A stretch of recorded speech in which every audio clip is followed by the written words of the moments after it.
En la aristocrática Puebla de 1848, senador Rodrigo Valenzuela, político respetado de 42 años, mantiene relación secreta con Catalina, esclava de 34 años que sirve en su casa desde hace 18 años. Cuando Catalina queda embarazada por quinta vez, situación ya escandalosa se complica dramáticamente. Rodrigo también ha embarazado a Esperanza, hija de 18 años de Catalina, quien trabaja en misma casa desde niñez. Doña Beatriz Valenzuela, esposa legítima del senador, ha observado en silencio durante años mientras su esposo construye familia paralela bajo su propio techo. Pero cuando descubre que tanto madre como hija están embarazadas simultáneamente de su esposo, toma decisión que cambiará destino de todos para siempre. Antes de saber el desenlace de esta emocionante historia, suscríbete al canal para acompañar nuevas historias que emocionan, inspiran y transforman. Capítulo 1. La Casa Valenzuela se alzaba imponente en centro histórico de Puebla en año de 1848, construcción colonial de 2 pisos con fachada de talavera policromada que reflejaba riqueza y poder político de familia más influyente de región. Era residencia del senador Rodrigo Valenzuela, político de 42 años con reputación impecable en Congreso Nacional, hombre cuya palabra tenía peso en decisiones que afectaban destino de México recién independizado. Rodrigo era hombre de apariencia distinguida, altura media pero porte autoritario, cabello negro con primeras canas en sienes, bigote perfectamente cuidado, ojos verdes calculadores, vestimenta siempre impecable de senador próspero. Su voz profunda y educada dominaba cualquier sala donde entraba. Su esposa legítima, doña Beatriz Valenzuela, nacida Mendoza, tenía 38 años y provenía de familia aristócrata aún más antigua que la de su esposo. Era mujer de belleza severa. Cabello castaño oscuro siempre recogido en moño elaborado, ojos grises penetrantes, figura delgada mantenida mediante corsés rígidos, vestidos oscuros de seda importada.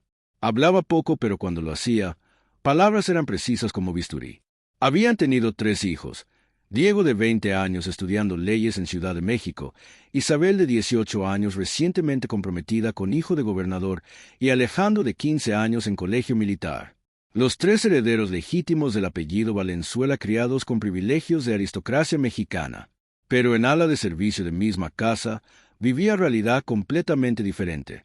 Catalina Ramírez era esclava de 34 años que había sido regalo a Rodrigo de hacendado agradecido cuando ella tenía apenas 16 años, hace 18 años. Era mujer de belleza madura que edad no había borrado completamente. Piel morena clara, cabello negro ondulado con primeros hilos grises, ojos oscuros que habían visto demasiado, cuerpo que había dado luz 4 veces y mostraba embarazo quinto claramente visible a 6 meses de gestación. Catalina trabajaba oficialmente como ama de llaves principal, supervisando a otros sirvientes, pero todos en casa sabían su verdadero rol, que había comenzado cuando tenía 17 años y Rodrigo la había llamado a su habitación primera vez. Lo que hacía situación extraordinariamente complicada era que Rodrigo no solo había mantenido relación con Catalina durante 18 años, sino que también había comenzado relación con Esperanza, hija de 18 años que Catalina había dado luz precisamente de su primera unión forzada con Rodrigo. Esperanza era joven de belleza inquietante que mezclaba rasgos de madre con rasgos evidentes de padre que todos fingían no notar. Ojos verdes como Rodrigo, misma estructura facial, misma altura. Trabajaba como criada personal, limpiando habitaciones, sirviendo comidas. Y ahora, horror de horrores, estaba embarazada también, a 3 meses de gestación. Situación había llegado a punto crítico en marzo de 1848 cuando Beatriz finalmente confirmó lo que había sospechado. Tanto Catalina como Esperanza estaban embarazadas simultáneamente, ambas obviamente de Rodrigo según cálculos de tiempo y ausencia de otros hombres en sus vidas controladas.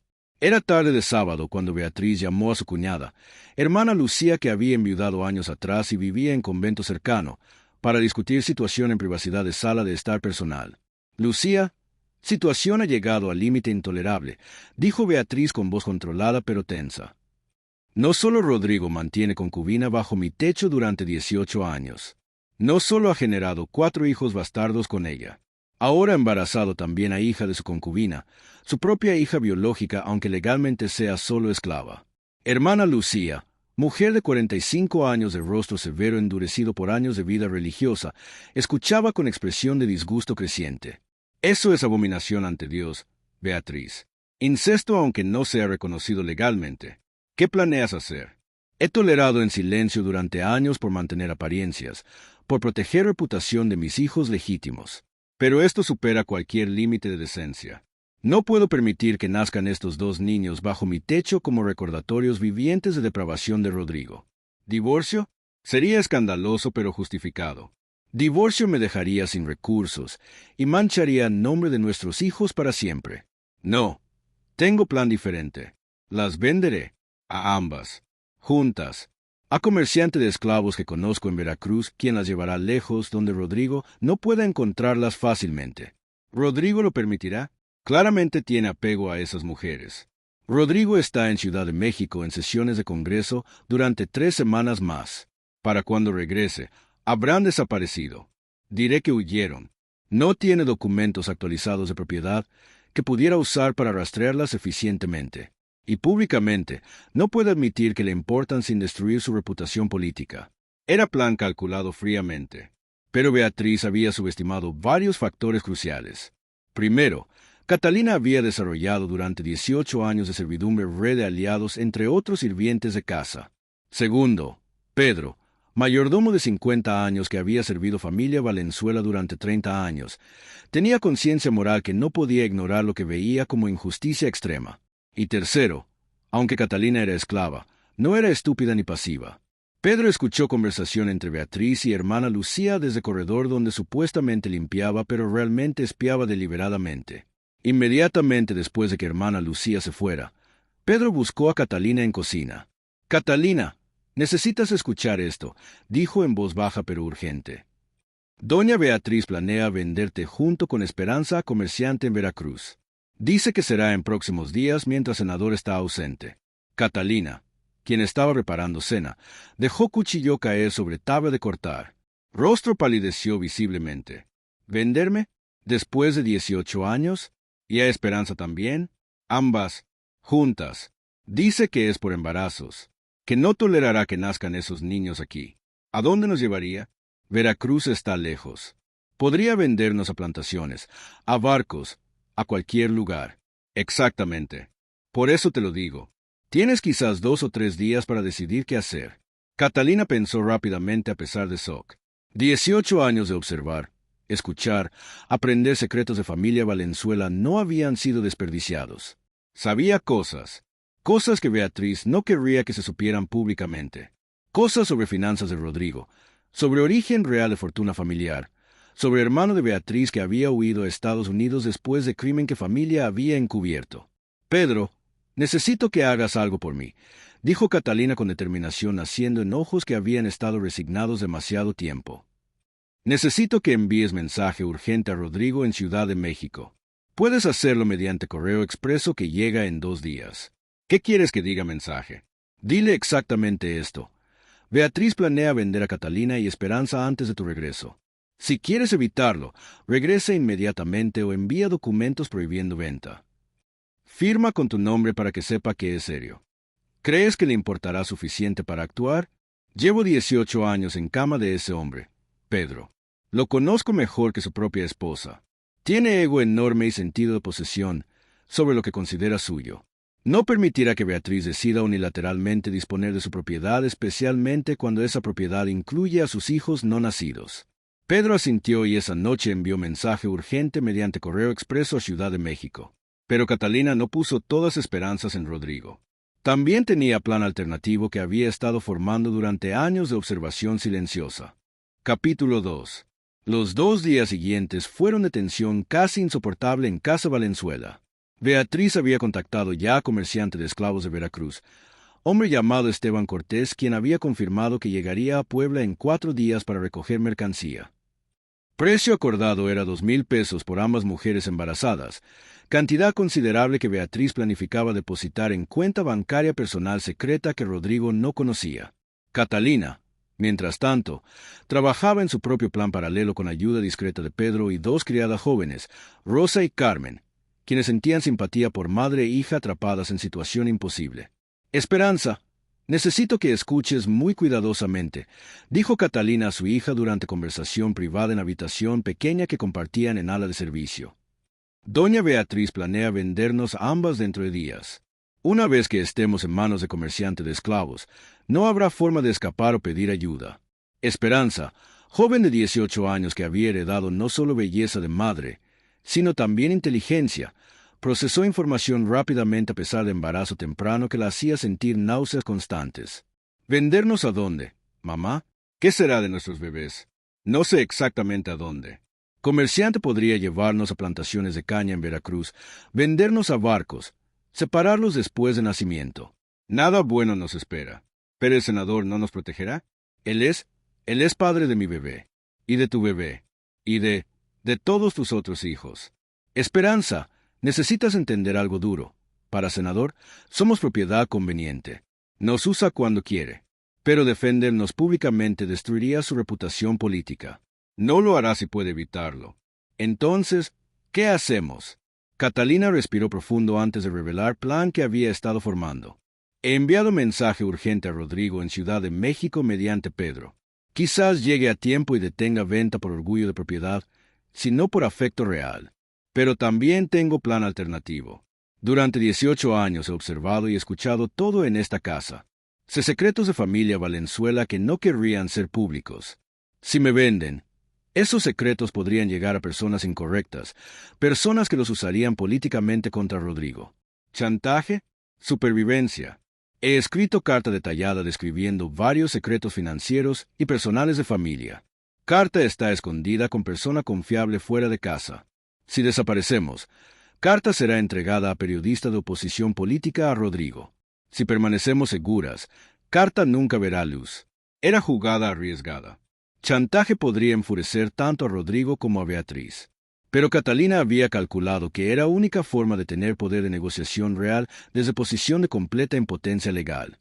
En tarde del tercer día, sucedió lo inesperado. Rodrigo Valenzuela regresó abruptamente a Puebla, 3 semanas antes de lo planificado. Llegó con expresión de furia mal contenida, exigiendo ver a Beatriz inmediatamente en su estudio privado. ¿Cómo te atreves? Rugió Rodrigo cerrando puerta de estudio con golpe que resonó en casa. ¿Cómo te atreves a planificar venta de mi propiedad sin mi conocimiento ni consentimiento? Beatriz, sorprendida por regreso prematuro pero manteniendo compostura de acero, respondió fríamente. Tu propiedad incluye a mujer con quien has mantenido relación deshonrosa durante 18 años bajo techo de tu esposa legítima. Y ahora también incluye a tu propia hija biológica con quien has cometido incesto aunque no esté reconocido legalmente. ¿Esperabas que tolerara esto indefinidamente? Lo que hago con mis esclavas no es asunto tuyo. Son mías legalmente para usar como decida. Son asunto mío cuando viven en mi casa, cuando su presencia humíllame diariamente, cuando toda Puebla susurra sobre familia paralela que mantienes. Y ahora están ambas embarazadas simultáneamente. Es grotesco, Rodrigo. Grotesco e intolerable. No me importa tu sensibilidad ofendida. No venderás a Catalina ni a Esperanza. Eso está decidido. ¿O qué? ¿Me divorciarás? Adelante. Explica a Sociedad de Puebla y a tus colegas en Congreso por qué divorcias a esposa fiel para proteger a tu concubina esclava y a hija bastarda que también embarazaste. Tu carrera política terminaría instantáneamente. Rodrigo palideció ligeramente reconociendo verdad en palabras de Beatriz, pero respondió con amenaza propia. Si intentas venderlas contra mi voluntad, revelaré públicamente que robaste 5,000 pesos de cuentas familiares el año pasado para dárselos a tu hermano fugitivo en Estados Unidos. Explica eso a mis abogados y a tribunales. Beatriz también palideció. Eso era secreto que creía bien guardado. ¿Cómo? ¿Cómo sabes eso? Catalina no es solo concubina. Es inteligente y observadora. Ha escuchado y visto cosas durante años. Me informó hace meses, pero no dije nada esperando que tuvieras decencia de no forzar confrontación como esta. Era mentira parcial. Rodrigo había descubierto robo por su propio contador, pero usar nombre de Catalina agregaba capa adicional de complicación psicológica. Estaban en punto muerto. Ninguno podía actuar sin consecuencias devastadoras. Fue entonces que Catalina, quien había estado esperando en cocina con corazón latiendo ansiosamente, tomó decisión audaz. Subió escaleras, algo que esclavos no hacían sin permiso explícito, y tocó puerta de estudio. ¿Qué? Rugió Rodrigo. Catalina entró sin esperar respuesta adicional. Tanto Rodrigo como Beatriz la miraron con sorpresa. Perdonen interrupción, senador, doña Beatriz, dijo Catalina con voz más firme de lo que había usado nunca con ellos. Pero creo que esta situación requiere que yo también hable porque afecta directamente mi vida y vida de mi hija. ¿Cómo te atreves a entrar sin permiso? Espetó Beatriz. Me atrevo porque ambos están decidiendo mi destino sin considerar que soy humana con vos, aunque legalmente sea propiedad. He permanecido en silencio durante 18 años. Es momento de hablar.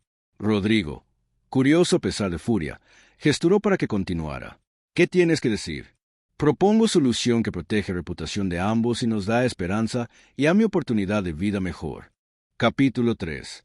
El estudio de Rodrigo Valenzuela quedó en silencio tenso después de declaración de Catalina. Era momento sin precedentes. Esclava interrumpiendo confrontación entre amo y esposa, reclamando derecho a voz en su propio destino. Rodrigo y Beatriz la miraban con mezcla de incredulidad y curiosidad cautelosa. Habla entonces, dijo Rodrigo finalmente. ¿Qué solución propones exactamente? Catalina había ensayado mentalmente este momento durante días, sabiendo que tendría una sola oportunidad de presentar caso convincentemente. Durante 18 años he servido esta casa fielmente. He guardado secretos. He trabajado sin queja. He criado 4 hijos que ustedes consideran bastardos, pero que son humanos inocentes. Ahora espero 5º hijo, y mi hija Esperanza espera su primero. Doña Beatriz quiere vendernos para eliminar vergüenza de su casa. Senador Rodrigo quiere mantenernos como propiedad. Pero nadie ha preguntado, ¿qué queremos nosotras? Eres esclava, dijo Beatriz fríamente. Lo que quieras es irrelevante legalmente. Legalmente sí, pero moralmente, ¿no tiene peso? Y prácticamente, tengo información que ambos prefieren mantener privada.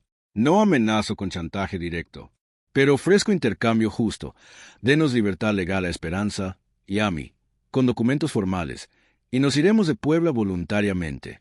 Nunca regresaremos. Nunca reclamaremos nada de ustedes. Sus secretos mueren con nosotras. Su reputación permanece intacta. Problema resuelto sin escándalo. Era propuesta audaz. Rodrigo y Beatriz intercambiaron miradas evaluando opciones. ¿Y dinero? Preguntó Beatriz. Mujeres embarazadas necesitan recursos para sobrevivir. ¿Esperan que les demos dinero además de libertad? 500 pesos cada una, dijo Catalina. 1000 pesos total.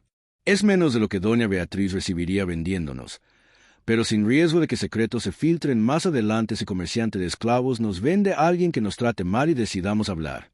Es chantaje disfrazado, dijo Rodrigo con voz dura. Es negociación desde posición de debilidad extrema, corrigió Catalina. Si fuera chantaje, pediría 10 veces más. Pido solo suficiente para establecernos modestamente en otra ciudad donde nadie nos conozca. Veracruz quizás, o Ciudad de México. Trabajaremos honestamente. Criaremos nuestros hijos en paz. Y familia Valenzuela continúa sin mancha pública. Beatriz consideró propuesta calculando fríamente costos versus beneficios. 1000 pesos era suma significativa pero no devastadora. Y eliminar problema permanentemente sin riesgo de escándalo futuro tenía valor real. ¿Cómo garantiza silencio permanente? Preguntó Beatriz. Una vez libres con dinero, ¿qué impide que hablen de todos modos? Carta que mencioné está escrita pero no será entregada nunca si cumplimos acuerdo. Además, hablar públicamente nos expondría también a nosotras. Revelar que Esperanza es hija de Rodrigo significa admitir que él es padre de su nieto, lo cual nos marcaría social y moralmente tanto como a ustedes. No tenemos interés en autodestrucción. Solo queremos paz. Rodrigo caminó hacia ventana mirando hacia jardín mientras procesaba propuesta. Después de largo minuto de silencio, habló sin voltear. ¿Y los otros 4 niños? Los que ya nacieron de Catalina. ¿Qué pasa con ellos? Era pregunta que Catalina había anticipado pero que dolía profundamente. Tienen entre 2 y 16 años. Los mayores están trabajando ya en haciendas donde fueron enviados cuando cumplieron 12 años según decidió usted, senador. Los 2 menores, Miguel de 6 años y Ana de 2 años, están aquí todavía en ala de servicio. Si aceptan liberarnos, me llevaré a Miguel y Ana conmigo. Los mayores ya están establecidos en sus vidas, aunque sean vidas de servitud. No puedo rescatarlos sin crear más complicaciones. Era concesión desgarradora. Catalina estaba eligiendo salvar a algunos hijos a expensas de abandonar a otros. Pero alternativa era perder a todos, incluyendo bebés no nacidos. Beatriz miró a Rodrigo esperando su decisión. Finalmente, Rodrigo se volvió. Aceptaré bajo condiciones adicionales específicas. 1. Partirán dentro de 3 días máximo, no más demora. 2. Irán a Veracruz específicamente, no Ciudad de México donde tengo demasiados contactos políticos. 3. Cambiarán sus nombres legalmente para evitar conexiones futuras. 4. Firmarán documento legal renunciando cualquier reclamo presente o futuro sobre mí, mis hijos legítimos o patrimonio familiar. 5. Si alguna vez rompe silencio sobre familia Valenzuela, toda protección legal de libertad queda anulada y seré libre de reclamarlas como propiedad fugitiva. Eran términos duros, pero Catalina no estaba en posición de negociar más. Acepto todas condiciones, dijo. ¿Y usted, doña Beatriz? Beatriz consideró últimamente antes de asentir fríamente. Acepto, pero quiero agregar condición propia. Si te veo o a tu hija en Puebla alguna vez después de tu partida, consideraré roto acuerdo y llamaré a autoridades para recapturarlas. Puebla queda prohibida para ustedes permanentemente. Entendido y aceptado, dijo Catalina. Entonces tenemos acuerdo, concluyó Rodrigo. Pedro preparará documentos de manumisión mañana con abogado que puedo confiar para discreción. Dinero será entregado en efectivo antes de su partida. Y Catalina, espero sinceramente que encuentres vida mejor de la que tuviste aquí, porque a pesar de todo, has servido fielmente durante años difíciles. Era lo más cercano a disculpa o reconocimiento que Rodrigo podría dar. Catalina asintió brevemente y salió de estudio antes de que lágrimas comenzaran a caer, mezcla compleja de alivio, tristeza y terror de futuro incierto. Durante siguientes 3 días, preparativos se hicieron en silencio tenso. Pedro, bajo instrucciones de Rodrigo, gestionó documentos de manumisión con licenciado Jiménez, abogado de familia Valenzuela quien había manejado asuntos delicados previamente y sabía mantener discreción absoluta. Catalina empacó posesiones mínimas en 2 baúles pequeños, ropa simple, algunos recuerdos de sus hijos mayores, dinero que había ahorrado secretamente durante años de pequeñas propinas ocasionales. Miguel de 6 años y Ana de 2 años serían llevados con ellas, niños demasiado jóvenes para entender completamente lo que estaba sucediendo pero sintiendo tensión en ambiente. Esperanza, embarazada de 3 meses y luchando con náuseas matutinas que duraban todo día, alternaba entre esperanza de libertad y terror de futuro desconocido. «Mamá, ¿realmente funcionará?», preguntó Esperanza noche antes de partida programada. «¿Podemos realmente ser libres? ¿Construir vida nueva?» «No tengo garantías, hija», respondió Catalina honestamente. «Seremos mujeres embarazadas sin esposos, sin familia, sin reputación establecida en Ciudad Nueva. Será muy difícil, pero será nuestra vida, no vida como propiedad de otros. Eso vale cualquier dificultad». En mañana del tercer día, Rodrigo llamó a Catalina a su estudio por última vez. Entregó sobre grueso conteniendo 1,000 pesos según acordado y documentos de manumisión firmados legalmente liberando a Catalina, Esperanza, Miguel y Ana de condición de esclavitud. «Estos documentos son legales y válidos en todo México», explicó Rodrigo. «Guárdalos seguramente. Son tu protección contra recaptura». Y Catalina hizo pausa, expresión compleja cruzando rostro. «Siento que circunstancias fueran como fueron. Fuiste más que lo que sociedad te permitió ser. No era suficiente. No borraba 18 años de uso y control, pero era reconocimiento que Catalina no había esperado. Adiós, senador Valenzuela. Espero que encuentre paz en su conciencia». Partieron esa tarde en carreta contratada que los llevaría a Veracruz. Viaje de 3 días en caminos difíciles. Catalina, Esperanza, Miguel y Ana comenzando nueva vida con futuro incierto pero finalmente propio. Pero historia no terminó con su partida. Capítulo 4. Los 2 años siguientes, de 1848 a 1850, fueron de transformación extraordinaria tanto para Catalina como para familia Valenzuela que dejaron atrás en Puebla. Veracruz, ciudad portuaria bulliciosa en costa del Golfo de México, ofrecía anonimato que Puebla aristocrática nunca habría permitido. Era lugar de nuevas llegadas constante, de comerciantes de todas nacionalidades, de personas reinventándose sin preguntas sobre pasados. Catalina usó dinero de Rodrigo sabiamente. Alquiló habitaciones modestas en barrio trabajador cerca de Puerto, área donde mujeres solas no levantaban sospechas excesivas. Declaró a vecinos curiosos que era viuda de marino fallecido en mar, historia común y creíble en ciudad portuaria. Esperanza fue presentada como su hija, también viuda joven cuyo esposo había muerto de fiebre amarilla. Los embarazos progresaron. Catalina dio a luz en julio de 1848 a niño que nombró Tomás, nombre sin conexión a Puebla ni familia Valenzuela. Esperanza dio a luz en octubre mismo año a niña hermosa que nombró Luz, significando nueva luz en vida oscurecida. Catalina encontró trabajo como cocinera en fonda pequeña frecuentada por trabajadores de puerto. Esperanza, después de recuperarse de parto, trabajó como costurera para taller textil pequeño. No era vida lujosa, pero era vida honesta y libre. Miguel y Ana fueron enviados a escuela básica gratuita operada por misioneros franciscanos, oportunidad educativa que nunca habrían tenido como esclavos. Tomás y Luz crecían en ambiente de amor y estabilidad que contrastaba dramáticamente con servidumbre que había definido generaciones anteriores. Pero mientras Catalina construía vida nueva en Veracruz, situación en Puebla se deterioraba dramáticamente para familia Valenzuela. Rodrigo había asumido que con partida de Catalina y Esperanza, problema estaba resuelto permanentemente, pero había subestimado consecuencias de años de comportamiento arrogante y secretos acumulados. En diciembre de 1848, 8 meses después de partida de Catalina, periódico de oposición política en Puebla publicó artículo devastador titulado Hipocresía de senador, familia paralela y corrupción financiera. Artículo, escrito por periodista llamado Ignacio Ruiz, quien tenía vendetta personal contra Rodrigo por legislación que había dañado intereses de familia de Ruiz, detallaba con precisión inquietante varios secretos de familia Valenzuela, relación de 18 años de Rodrigo con esclava, 5 hijos bastardos incluyendo Esperanza, quien había embarazado después, robo de Beatriz de fondos familiares para hermano fugitivo, irregularidades financieras en inversiones de Rodrigo que bordeaban. Corrupción. Fuente de información tan detallada, carta que Catalina había mencionado. Aunque había cumplido promesa de no entregar carta personalmente, había dejado copia con persona confiable en Puebla, criada llamada Rosa, quien había sido despedida por Beatriz por razones no relacionadas 2 meses después de partida de Catalina. Rosa, resentida, había vendido carta a Ruiz por 50 pesos. Impacto fue devastador. Colegas de Rodrigo en Congreso distanciáronse inmediatamente. Gobernador de Puebla, quien había sido aliado, públicamente condenó comportamiento moral de Rodrigo. Familia de prometido de Isabel rompió compromiso escandalosamente, humillando públicamente a hija de Valenzuela.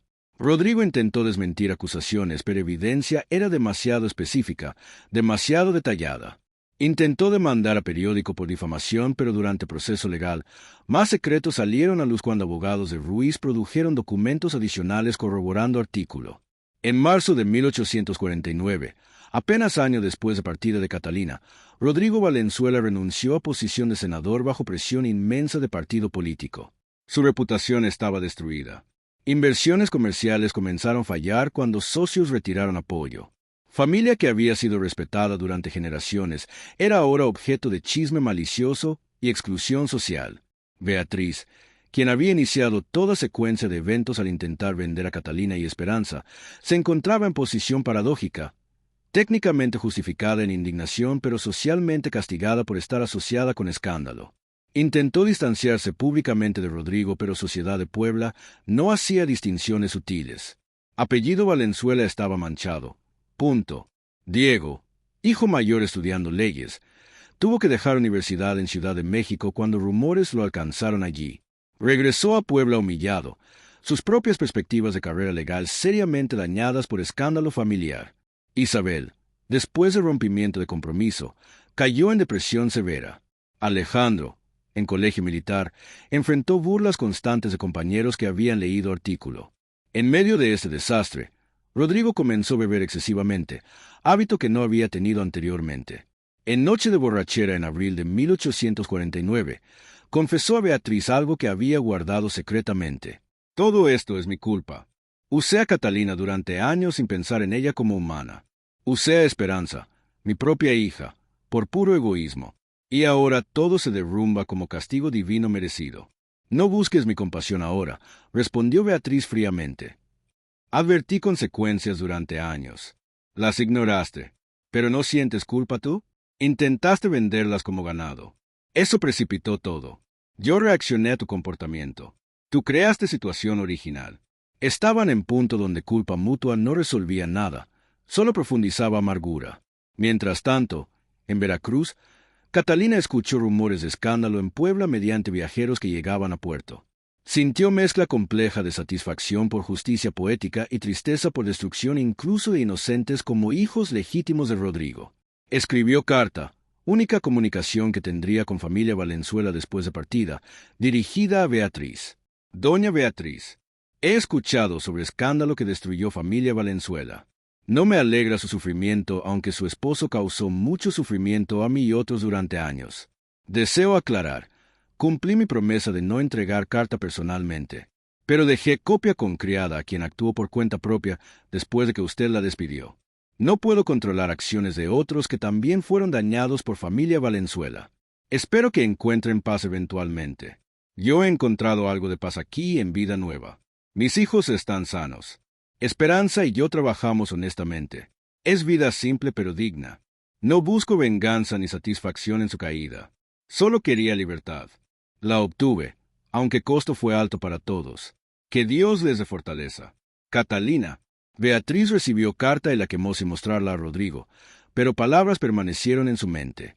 Almohadilla capítulo 5. Los años de 1850 a 1860 trajeron cambios profundos y transformaciones extraordinarias que alteraron completamente narrativas de todos involucrados en drama familiar que había comenzado con decisión desesperada de Beatriz de vender a madre e hija esclavas para eliminar humillación de su casa aristocrática. Lo que ninguno de protagonistas había anticipado en momento de crisis de 1848 era que decisión catalítica desencadenaría décadas de consecuencias que se extenderían mucho más allá de resolución inmediata. En Veracruz, ciudad portuaria vibrante en costa del Golfo de México donde Océano Atlántico se encontraba con comercio internacional, Catalina y Esperanza continuaron construyendo vida estable contra probabilidades considerables que sociedad del siglo XIX imponía a mujeres solas, especialmente exesclavas sin conexiones familiares establecidas ni reputaciones heredadas.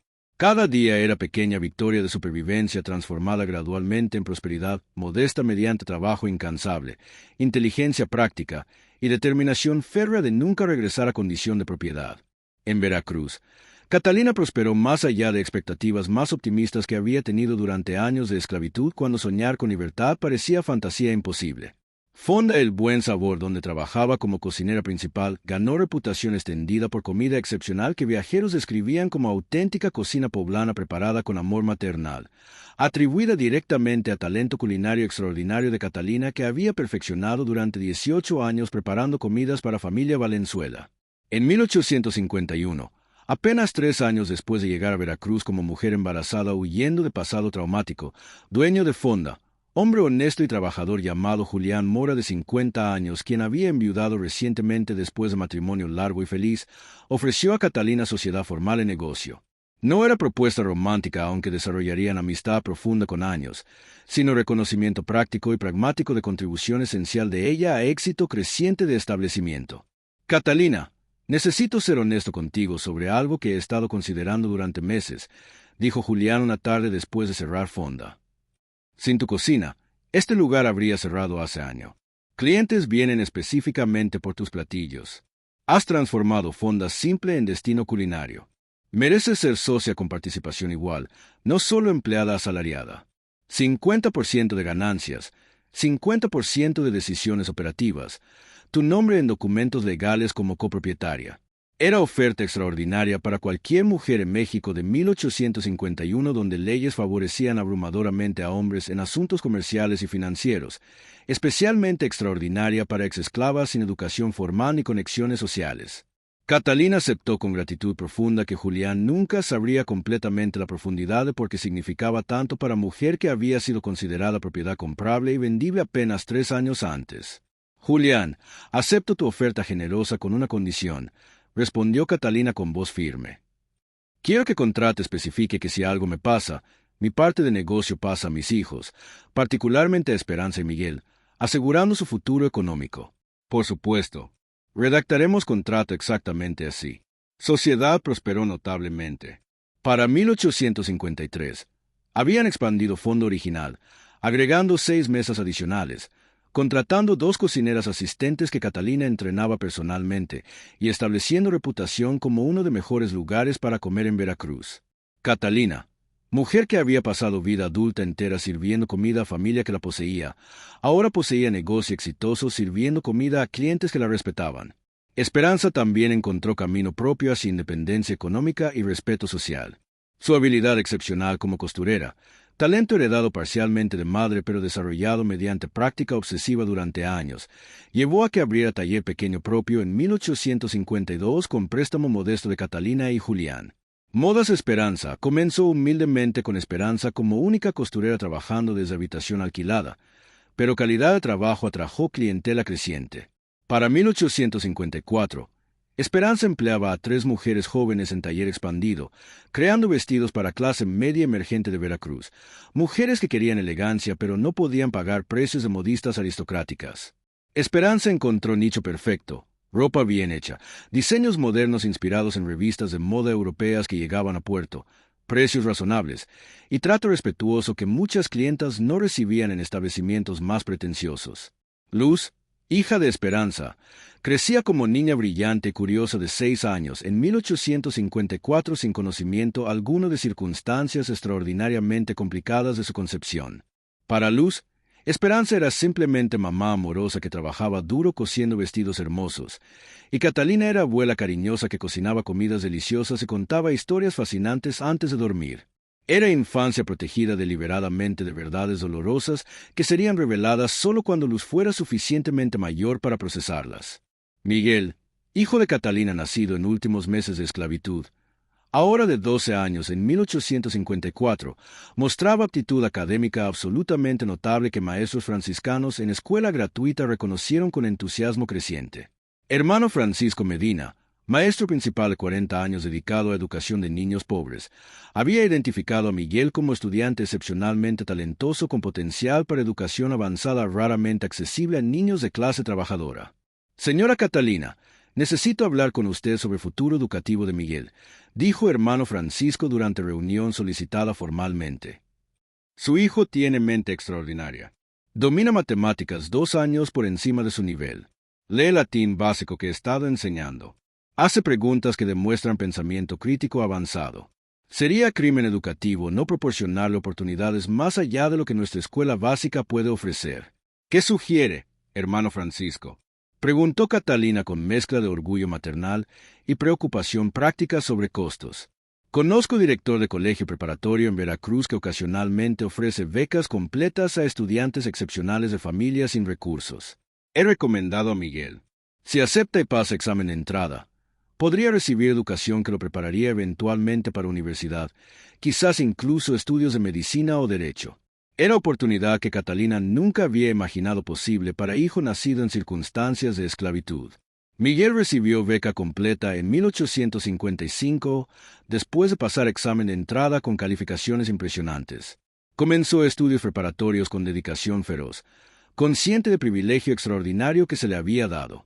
Ana, hija de Catalina nacida durante esclavitud, ahora de 12 años en 1854, mostraba intereses diferentes pero igualmente valiosos. Ayudaba en fonda después de clases, aprendiendo cocina directamente de madre con entusiasmo genuino. Catalina reconocía en Ana heredera natural de talento culinario y conocimiento de negocio que algún día heredaría. Tomás, hijo menor de Catalina nacido en libertad en Veracruz en 1848, crecía como niño de 6 años curioso, energético y completamente libre de sombra de esclavitud que había marcado vidas de hermanos mayores nacidos en Puebla. Para Tomás, libertad no era conquista preciosa, sino estado natural de existencia, exactamente como Catalina había soñado. En Puebla, mientras Catalina y familia construían vida nueva, situación de familia Valenzuela se estabilizó eventualmente después de años turbulentos, aunque nunca recuperaron prestigio social y poder político que habían disfrutado antes del escándalo devastador de 1849. Rodrigo Valenzuela, después de años de alcoholismo autodestructivo que siguieron inmediatamente a escándalo público, finalmente confrontó demonios personales con ayuda persistente de padre Miguel Torres, sacerdote jesuita de 60 años, quien había sido confesor de familia Valenzuela durante décadas y quien rehusó abandonar a Rodrigo incluso en momento más oscuro. Rodrigo, has cometido pecados graves contra dignidad humana y contra voluntad de Dios, dijo padre Miguel con honestidad brutal característica durante confesión larga que duró 3 horas en capilla privada. Usaste poder absoluto sobre personas completamente vulnerables sin consideración de humanidad fundamental de ellas. Trataste a Catalina como objeto de placer durante 18 años. Embarazaste a tu propia hija biológica, acto de incesto aunque no reconocido legalmente. Has dañado vidas de manera que nunca podrás reparar completamente. Pero arrepentimiento genuino requiere más que palabras de remordimiento pronunciadas en confesión. Requiere restitución activa donde sea posible, compensación donde restitución directa no sea posible. ¿Cómo puedo hacer restitución real, padre?, preguntó Rodrigo con voz quebrada por lágrimas de vergüenza genuina. Catalina y Esperanza están en Veracruz construyendo vidas nuevas que finalmente les pertenecen. No puedo ni debo interferir ahora sin arriesgar dañar estabilidad que lograron mediante esfuerzo propio. ¿Qué me queda hacer excepto vivir con culpa merecida? Entonces restitución debe ser hacia otros que sufren situaciones similares de explotación y abuso de poder, respondió Padre Miguel. Usa años que te quedan y recursos que todavía posees para promover justicia que negaste a Catalina y otros. Trabaja para abolir esclavitud que persiste ilegalmente en México. Apoya educación de niños pobres que nacen sin oportunidades como nacieron tus hijos no reconocidos. Defiende derechos de mujeres vulnerables. Convierte arrepentimiento en acción constructiva. Fue consejo que Rodrigo tomó profundamente en serio como proyecto de redención del resto de vida. En 1853, estableció fundación discreta usando porción significativa de lo que quedaba de fortuna familiar para ayudar específicamente a mujeres pobres y niños vulnerables en Puebla, particularmente enfocándose en educación básica gratuita y capacitación laboral en oficios prácticos. No buscó publicidad ni reconocimiento público que habría parecido hipócrita dadas circunstancias. Era intento privado de balancear karma moral, aunque sabía intelectualmente que nunca podría compensar completamente 18 años de explotación sistemática. Beatriz Valenzuela, mientras tanto, había encontrado propósito propio mediante camino inesperado. Después de años de amargura consumidora que había envenenado su existencia, experiencia de ser socialmente marginada por escándalo familiar le dio perspectiva nueva sobre vulnerabilidad femenina en sociedad patriarcal. Se involucró activamente con grupo pequeño pero apasionado de mujeres aristócratas ilustradas que trabajaban discretamente en reformas sociales progresivas, particularmente abogando por mejores derechos legales para mujeres casadas que existían esencialmente como propiedad de esposos bajo ley mexicana de época. Era ironía profunda que no pasaba desapercibida para Beatriz en momentos de autorreflexión honesta. Mujer que había intentado vender a otras mujeres como propiedad comerciable ahora luchaba por derechos legales de mujeres. Pero transformación, aunque llegó vergonzosamente tarde y motivada parcialmente por propia experiencia de impotencia social, era genuina en compromiso y energía dedicada. Diego Valenzuela, hijo mayor que había tenido que abandonar estudios legales en Ciudad de México cuando escándalo lo alcanzó allí, eventualmente estableció práctica legal modesta en Puebla en 1852 enfocándose específicamente en casos de derecho familiar complejos, disputas de herencia, custodias de niños, separaciones matrimoniales. Nunca alcanzó prominencia política ni social que habría tenido automáticamente sin escándalo familiar, pero encontró satisfacción genuina en trabajo honesto ayudando familias comunes navegando problemas legales complicados. Desarrolló reputación de ser abogado compasivo que no juzgaba clientes por circunstancias personales imperfectas. Isabel Valenzuela se recuperó eventualmente de depresión severa que había seguido a rompimiento humillante de compromiso aristocrático. Se casó en 1854 con maestro de escuela humilde llamado Roberto Fernández, hombre de 28 años sin ambiciones políticas pero de bondad genuina e inteligencia práctica. No fue matrimonio aristocrático que había sido planificado meticulosamente cuando Isabel era adolescente privilegiada, pero fue matrimonio genuinamente feliz basado en respeto mutuo, compatibilidad intelectual y amor desarrollado gradualmente. Tuvieron 3 hijos durante años siguientes, criándolos con valores de humildad y trabajo duro que contrastaban dramáticamente con crianza aristocrática que Isabel había recibido. Alejandro Valenzuela completó educación militar rígida y sirvió honorablemente en ejército mexicano durante años turbulentos de conflictos políticos que caracterizaron década de 1850. Construyó reputación profesional propia basada en competencia militar y carácter personal, deliberadamente separada de escándalo familiar que había manchado apellido Valenzuela en círculos políticos. En 1855, 7 años después de partida dramática y dolorosa de Catalina y esperanza de Puebla hacia futuro incierto en Veracruz, evento completamente inesperado ocurrió que cerró círculo de manera sorprendente y emocionalmente compleja. Miguel, hijo brillante de Catalina que había recibido educación excepcional, mediante combinación de talento natural, trabajo duro obsesivo y oportunidades proporcionadas por maestros compasivos, ganó beca completa extraordinariamente competitiva para estudiar medicina en Universidad Nacional en Ciudad de México, institución académica más prestigiosa de México.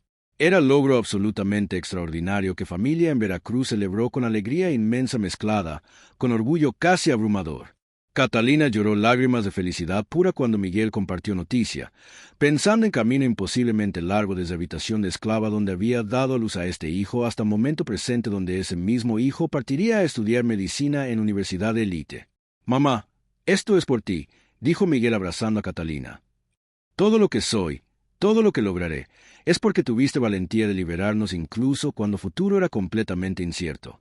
Durante viaje en diligencia de Veracruz a Ciudad de México para comenzar estudios universitarios en otoño de 1855, Miguel tuvo escala obligatoria de un día en Puebla, donde diligencia cambiaba caballos y pasajeros descansaban en posada antes de continuar viaje final a capital. Por casualidad extraordinaria que parecía orquestada por destino irónico, Miguel conoció a Diego Valenzuela en oficina legal modesta donde Miguel buscaba consejo profesional sobre documentos complicados de beca que requerían notarización legal. Ninguno sabía inicialmente de conexión biológica profunda entre ellos, pero durante conversación profesional que gradualmente se volvió más personal, según ambos jóvenes descubrieron compatibilidad intelectual natural, detalles comenzaron a alinearse de manera inquietante que despertó sospechas en Diego primero. Cuando Miguel mencionó casualmente durante conversación amigable que venía de Veracruz donde madre operaba fonda exitosa pero que había nacido originalmente cerca de Puebla, y que su madre había sido liberada de esclavitud años atrás en circunstancias que ella raramente discutía en detalle, Diego sintió sospecha creciente que se transformó rápidamente en certeza incómoda. «Miguel, perdona pregunta personal, pero ¿cómo se llama tu madre exactamente?», preguntó Diego cautelosamente, corazón latiendo más rápido. «Catalina Morales. Cambió apellido legalmente después de liberación como parte de comenzar vida nueva.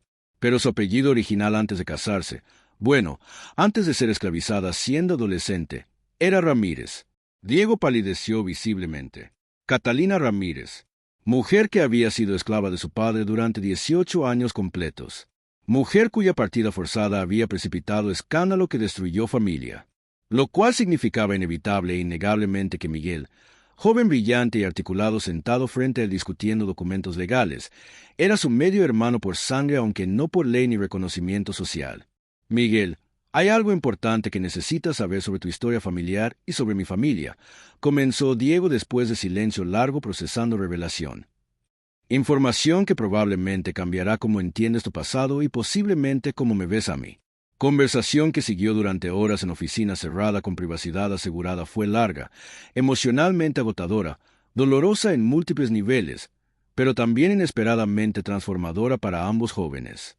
Diego explicó con honestidad brutal completo contexto familiar, sin intentar ocultar ni minimizar comportamiento de Rodrigo, ni escándalo que había destruido reputación de apellido Valenzuela. Describió relación de 18 años entre Rodrigo y Catalina, 5 hijos nacidos de esa relación forzada, embarazo de Esperanza por Rodrigo creando situación de incesto no reconocido legalmente, decisión de Beatriz de vender a madre e hija, negociación que resultó en liberación a cambio de silencio, y consecuencias devastadoras cuando secretos fueron revelados públicamente mediante carta filtrada. Miguel escuchó con emociones extraordinariamente complejas que cruzaban su rostro expresivo. Shock inicial al escuchar detalles que madre nunca había compartido completamente, rabia creciente a comprender el alcance de explotación que Catalina había sufrido, confusión sobre cómo procesar el hecho de que tenía familia biológica extendida que nunca había conocido, pero también comprensión gradual empática de por qué su madre había hablado tan poco y tan vagamente sobre pasado traumático en Puebla. Al final de conversación de 3 horas que había atravesado territorio emocional complejo, Miguel hizo pregunta que Diego no había anticipado y que reveló madurez emocional notable en joven de 17 años. «Diego, tu padre, nuestro padre biológico, aunque esa relación nunca ha sido ni será reconocida socialmente, ¿está vivo todavía? ¿Y está genuinamente arrepentido de cómo trató a mi madre durante 18 años o simplemente lamenta consecuencias sociales que sufrió cuando secretos fueron expuestos?» «Está vivo, aunque envejecido prematuramente por años de alcoholismo y culpa», respondió Diego honestamente. «Y creo genuinamente basado en observación cercana durante años que está profundamente arrepentido no solo de consecuencias sino de acciones originales». Ha trabajado últimos años intentando activamente compensar daño que causó mediante fundación caritativa y trabajo social discreto. No excusa ni borra lo que hizo durante 18 años. Por supuesto que no, pero es diferente de quien era antes de escándalo. Humillación pública lo cambió fundamentalmente. No busco venganza dramática ni confrontación emotiva que no serviría a propósito constructivo, dijo Miguel después de largo silencio reflexivo. Mi madre nos enseñó a mí y a mis hermanos filosofía de vida que vivimos hacia adelante mirando futuro, no atrapados perpetuamente en pasado por más doloroso que sea. Pero quizás algún día cuando esté emocionalmente listo y cuando Timín sea apropiado, me gustaría conocerlo no como examo de mi madre ni como figura paterna que nunca fue para mí, sino simplemente como ser humano complicado que hizo cosas terribles pero que es mi padre biológico de todos modos por accidente de genética. Era gracia extraordinaria y madurez emocional que Diego no había anticipado de joven apenas entrando a edad adulta. Prometió solemnemente mantener contacto regular con Miguel mediante correspondencia durante años de estudio universitario y eventualmente, cuando tiempo y circunstancias fueran apropiados para ambos, facilitar encuentro entre Miguel y Rodrigo si Miguel aún lo deseaba después de procesamiento adicional. Años pasaron con Miguel sobresaliendo en estudios médicos en Ciudad de México, intercambiando cartas regulares con Diego que desarrollaron amistad genuina entre medio hermanos que compartían inteligencia notable y tendencia a reflexión filosófica profunda. En 1857, 9 años después de partida de Catalina de Puebla y 2 años después de encuentro inicial casual entre Miguel y Diego, encuentro largamente considerado finalmente ocurrió entre Miguel y Rodrigo. Rodrigo Valenzuela, ahora de 51 años y visiblemente envejecido mucho más allá de edad cronológica por años de culpa psicológica, alcohol y deterioro físico resultante, conoció a Miguel por primera vez como adulto consciente en lugar de niño de 6 años que había sido esclavo en su casa años atrás. Encuentro fue organizado cuidadosamente por Diego en su oficina legal con privacidad asegurada. Miguel, no tengo derecho moral ni legal de pedir perdón y comprensión, dijo Rodrigo con voz notablemente quebrada por emoción genuina, manos temblando visiblemente.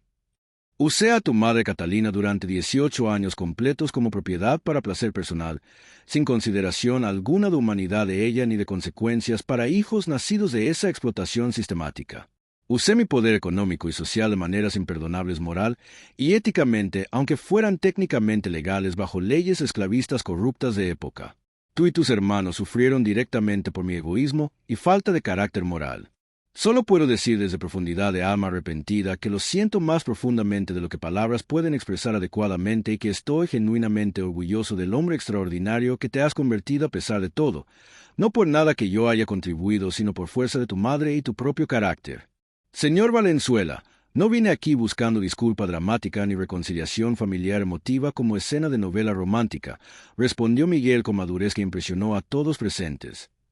Vine porque creo firmemente en entender completamente mi historia personal, incluidas partes más dolorosas y complicadas que sería más fácil ignorar. Tú eres parte significativa de esa historia biológica e histórica. Ahora que te he visto cara a cara, que he escuchado arrepentimiento que parece genuino basado en evidencia de cambio de comportamiento en años recientes según me cuenta Diego, puedo cerrar ese capítulo emocionalmente complejo internamente y continuar con mi vida y carrera médica con entendimiento más completo de quién soy. Fue despedida con dignidad mutua, no reunión familiar efusiva.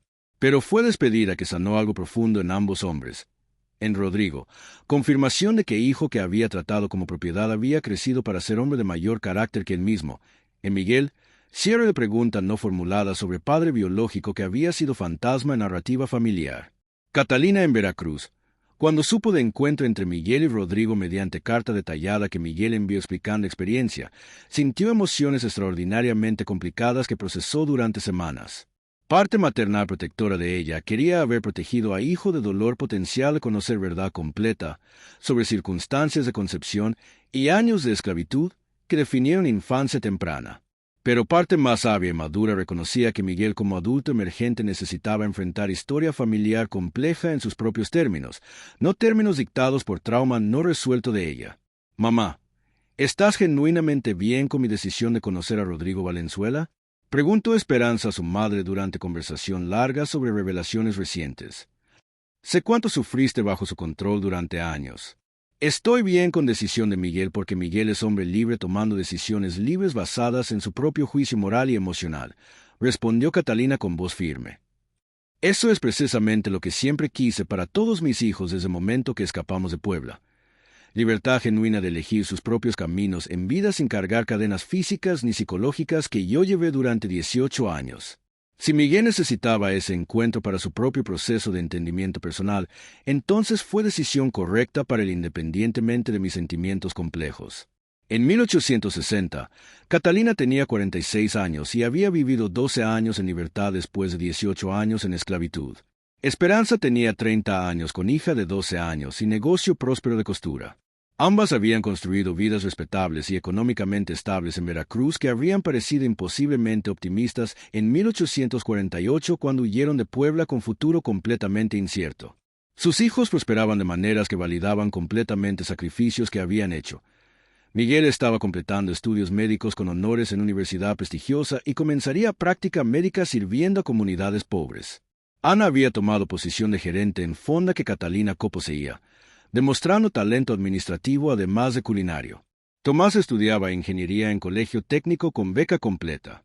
Luz, hija de Esperanza, mostraba promesa artística notable en dibujo y diseño que complementaría eventualmente negocio de costura de madre. Y aunque Sombra de Puebla nunca desapareció completamente de conciencia de Catalina, se había transformado durante décadas de libertad de trauma definidor que había controlado cada aspecto de existencia, capítulo cerrado de pasado que informaba presente sin dominarlo. Cicatrices permanecían pero habían sanado suficientemente para permitir vida plena. Cuando Catalina finalmente murió pacíficamente en 1875 a 61 años, rodeada por 4 hijos adultos sobrevivientes, 11 nietos y 2 bisnietos, después de vida que había contenido 18 años de esclavitud brutal seguidos por 27 años de libertad productiva y dignificada. Su epitafio elegido colaborativamente por Esperanza y Miguel decía simplemente pero poderosamente: Catalina Morales, nacida Ramírez, 1814 a 1875, nació en libertad, vivió 18 años en esclavitud. Murió en libertad después de construir legado de dignidad y familia que ningún amo podría controlar. Era legado infinitamente más poderoso, duradero y significativo que cualquier venganza violenta o dramática podría haber sido jamás. Y así termina otra historia de épocas pasadas. Suscríbete al canal y acompaña nuevas historias que emocionan, inspiran y transforman.